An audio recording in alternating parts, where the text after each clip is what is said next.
नाज़रीन किराम अस्सलाम वालेकुम रहमतुल्लाहि व बरकातुहू। बसीरत ऑनलाइन के ख़ास प्रोग्राम गर्दिश अय्याम वीकली न्यूज़ राउंड अप में आपका इस्तकबाल है। एक बार फिर मैं हाज़िर हुआ हूँ आपकी खिदमत में हफ्ते भर की ख़बरों पर तज्ज़िया करने के लिए, और हमारे साथ मौजूद हैं मारूफ मशहूर तज्ज़िया निगार सीनियर सहाफ़ी जनाब डॉक्टर सलीम ख़ान साहब। तो आइए चलते हैं अपने प्रोग्राम की जानिब और बिला ताख़ीर अपने प्रोग्राम को शुरू करते हैं। और आज का सबसे पहला सवाल मैं जनाब डॉक्टर सलीम ख़ान साहब की खिदमत में पेश करता हूँ। डॉक्टर साहब, सबसे पहले तो आपका इस्तकबाल है कि आप मसरूफ़ हैं, सफ़र पर हैं, लेकिन उसके बावजूद आपने अपना कीमती वक्त निकाला। हम आपके शुक्रगुज़ार हैं। तो डॉक्टर साहब, आज का प्रोग्राम हम शुरू करते हैं गर्दिश अय्याम वीकली न्यूज़ राउंड अप, और इसका पहला सवाल जो है हमारा वो ये है कि हंगर इंडेक्स, जो आलमी ग्लोबल हंगर इंडेक्स तैयार हुआ है, उसमें इंडिया का रैंक जो है वो 121 मुल्कों में 107 नंबर पे आया है। क्या कहते हैं आप इस बारे में? देखिए, ये बहुत ही अफसोसनाक सूरत हाल है, इसलिए कि अभी कुछ दिन पहले हमारे वतन अजीज़ के बारे में ये खबर आई कि हम दुनिया की 5वीं सबसे बड़ी मईशत बन गई। तो अगर ये मुल्क जो है वो दुनिया की 5वीं सबसे बड़ी मईशत बन जाती है, और फिर ये खबर आई कि हिंदुस्तान के गौतम अडानी जो है वो दुनिया के दूसरे नंबर पे सबसे ज़्यादा अमीर आदमी हो गए। तो ये दो खबरों ने जो है वो एक तरह से ये बताया कि हम जो है वो मईशत के मैदान में, इकनॉमी के मैदान में बहुत तरक्की कर रहे हैं, आगे बढ़ रहे हैं। लेकिन इसी के साथ ये खबर भी आ गई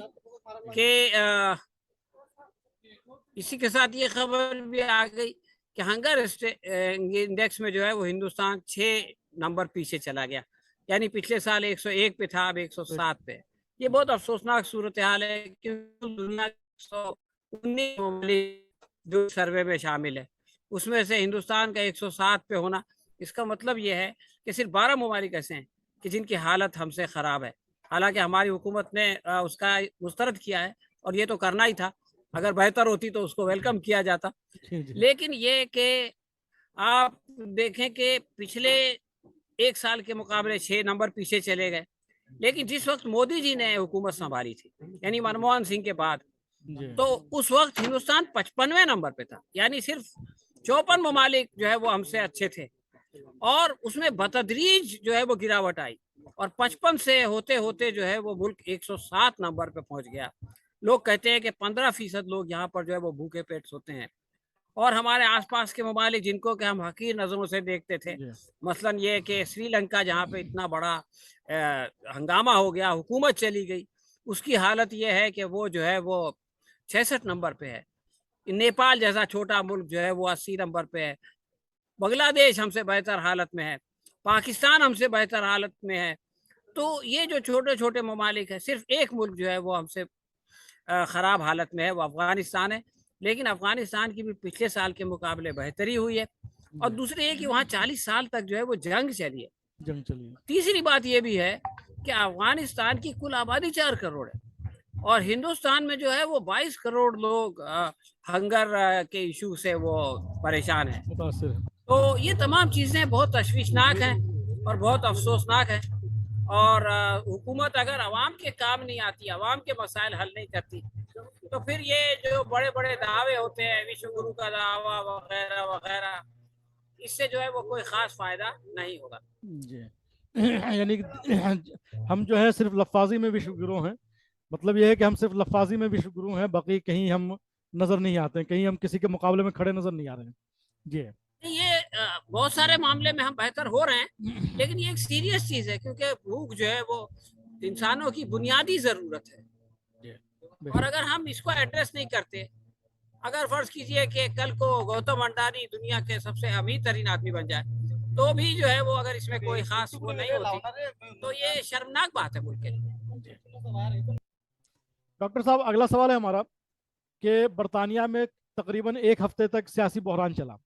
इस बहरान में कई बातें सामने आई। जो सबसे एक अहम बात यह थी कि जो वहाँ की वज़ीर आज़म थी लिज ट्रस, उसने ये कहते हुए इस्तीफ़ा दे दिया कि मैं अपना वादा पूरा नहीं कर सकी, मईशत को सुधार नहीं सकी, उसने इस्तीफ़ा दे दिया।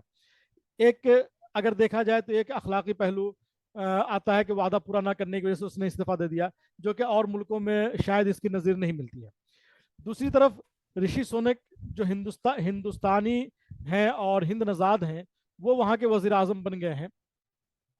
तो इससे मेरा एक सवाल ये है कि आज से चंद साल कबल हिंदुस्तान में जब सोनिया गांधी के वज़ीर आज़म की बात बनने की बात आई थी, तो बड़ा वाविला मचा था, बड़ा हंगामा हुआ था, अपनी उनकी पार्टी में भी हंगामा हुआ और दीगर लोगों ने भी हंगामा किया था।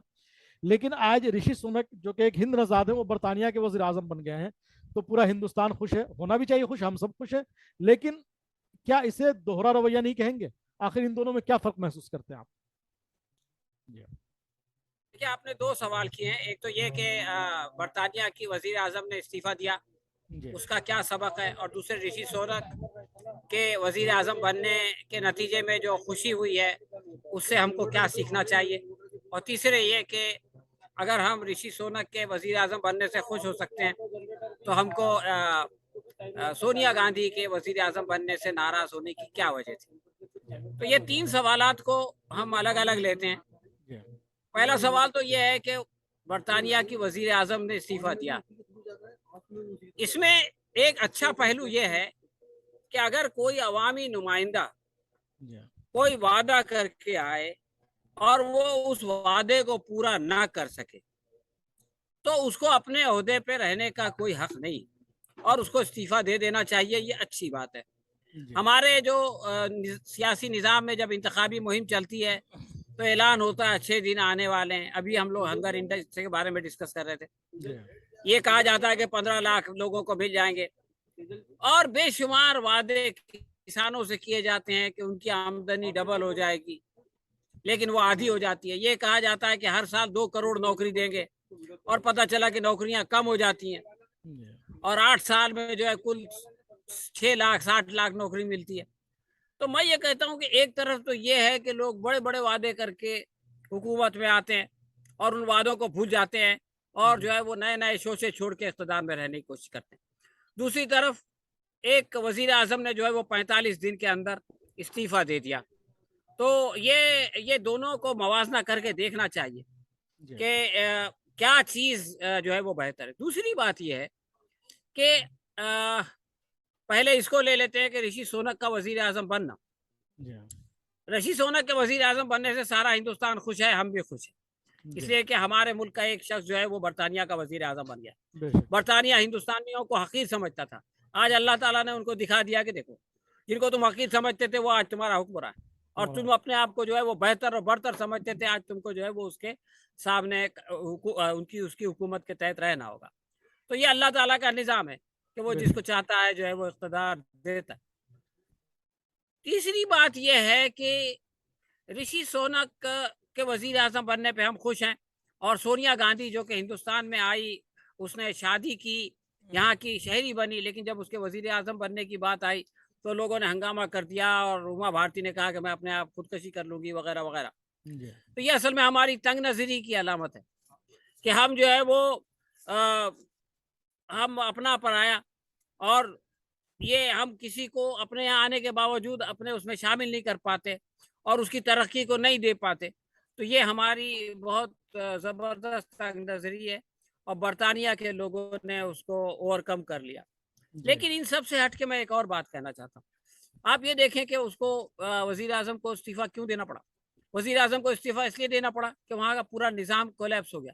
उन लोगों ने जो है वो लोगों से कहा कि हम आपको जो है वो सस्ते में बिजली और बहुत मुख्तलिफ चीज़ें सहूलतें देंगे, लेकिन जैसे ही उन्होंने मिनी बजट पेश किया, अचानक जो है वो बाजार क्रैश हो गया और शेयर बाजार गिरने लगा, और उसको ये लगा कि अब मैं जो है वो मुल्क को संभाल नहीं सकती, इसलिए उसने इस्तीफा दे दिया।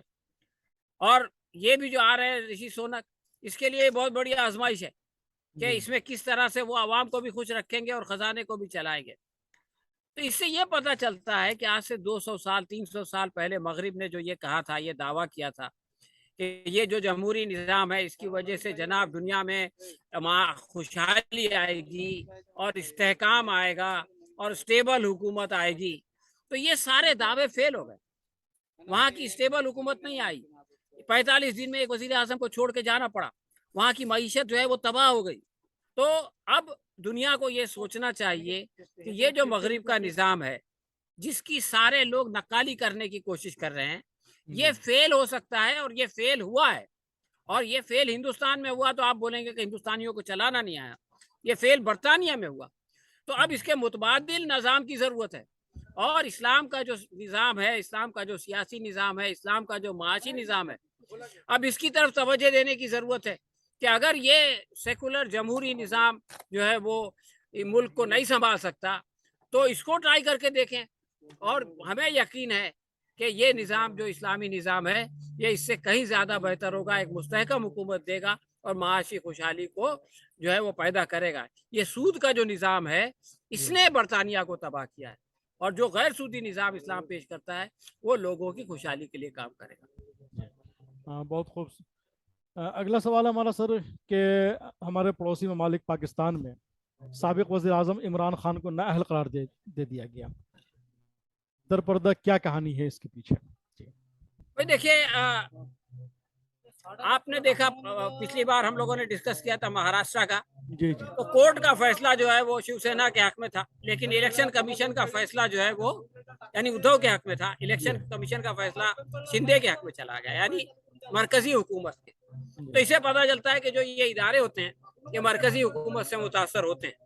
تو یقیناً پاکستانی الیکشن کمیشن نے یہ فیصلہ کیا ہے، اور وہ جو وہاں برسر اقتدار حکومت ہے اس سے متاثر ہو کے کیا ہے.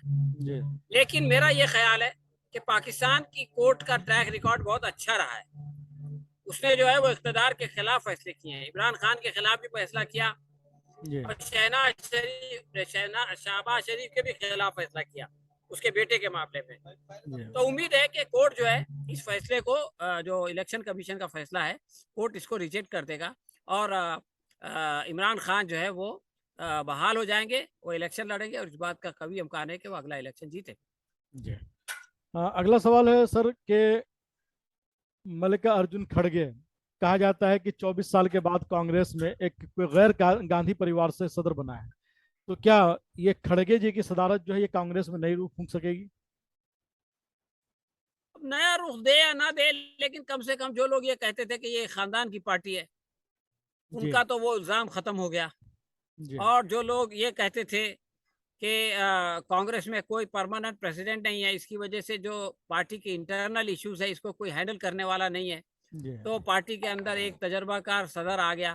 تو اگر راہل گاندھی جو ہے وہ عوامی سطح پر کام کرتے ہیں تو کھڑگے جو ہے وہ پارٹی کے جو انٹرنل ایشوز ہیں جو کہ اپوزیشن کے ٹائم میں زیادہ ہوتے ہیں تو اس کو حل کریں گے.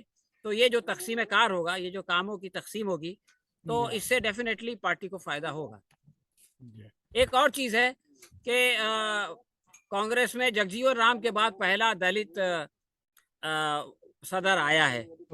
تو بی جے پی نے جو ہے وہ مرمو کو صدر مملکت بنا کے ایک کارڈ یہ کھیلا تھا کہ ہم جو ہے وہ قبائلی لوگوں کو جو ہے اپنی طرف اٹریکٹ کریں گے، ان پہ احسان جتائیں گے.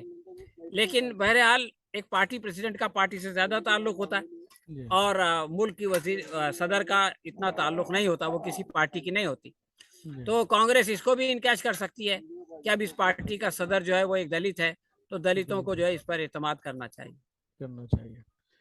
سر چلتے چلتے ایک سوال یہ ہے کہ یو پی میں ابھی مدارس کا سروے مکمل ہوا ہے، جس سروے میں سروے کاروں نے، جن لوگوں نے سروے کیا، افسران نے، دارالعلوم کو، ندوہ کو، مظاہر کو، اس طریقے کی جو قدیم ادارے ہیں، عالمی ادارے ہیں، بڑے ادارے ہیں، ان کو انہوں نے غیر منظور یا نامنظور کا سمجھیے کہ لیبل لگایا. لیکن ہندی میڈیا نے مستقل زہر افشانی کی اور اسے جو ہے وہ سمجھیے کہ غیر قانونی اور اللیگل مدرسے میں شمار کیا. کیا کہیں گے آپ اس بارے میں؟ دیکھیے یہ بیوقوف لوگ ہیں، کسی کا جو ہے وہ منظور شدہ نہیں ہونا. میں کیوں منظور کراتا ہوں؟ تاکہ میں سرکار سے کوئی مدد لوں.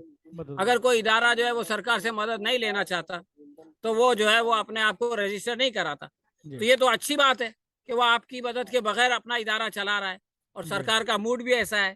آپ دیکھیں گے کہ جو سرکاری اسکول سے ایک ایک کر کے جو ہے وہ پرائیویٹ ہاتھوں میں جا رہے ہیں، یعنی سرکار جو ہے ان کو مدد نہیں کرنا چاہتی.